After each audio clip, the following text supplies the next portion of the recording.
Europe may be bracing for a huge hike in unemployment. According to the latest forecasts released by the European Commission, in 2 years from now, more than 8 million people will lose their jobs. This will put the total number of unemployed in Europe by 2010 at a staggering 26 million. Governments seems to be more worried about banks because if banks doesn't work, then the economy cannot run. And they are starting to worry about unemployment now because it will peak in 2009. With the EU elections around the corner, it is no surprise politicians have dubbed unemployment priority number one. We all know we must succeed on unemployment because there can be no economic recovery on the foundations of social collapse, just as there can be no social progress in an economic desert. So how to solve the problem? One concrete idea would be implementing the so-called flex-security mode, discussed at the Employment Summit in Prague Thursday. It combines labor market flexibility with security for workers. And this is how it works. In principle, you lose your job very easily, which is likely to happen in this moment during the crisis.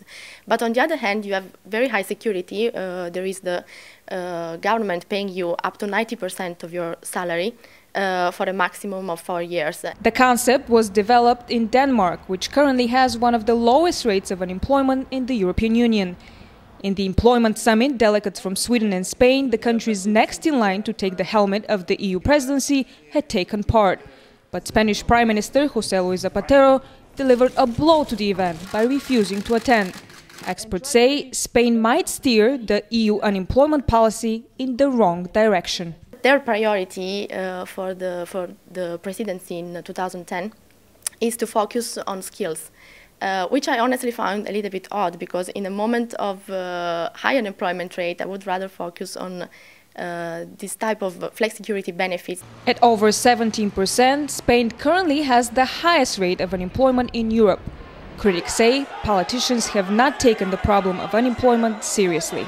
While the European Union has called for a coordinated approach in addressing the growing rate of unemployment, it will ultimately be up to individual member states to determine their policies. EU officials can only try to soften the social impact of the economic crisis, in which, as reports indicate, the young, underskilled workforce will be the hardest hit. Anna Moya, Press TV, Brussels.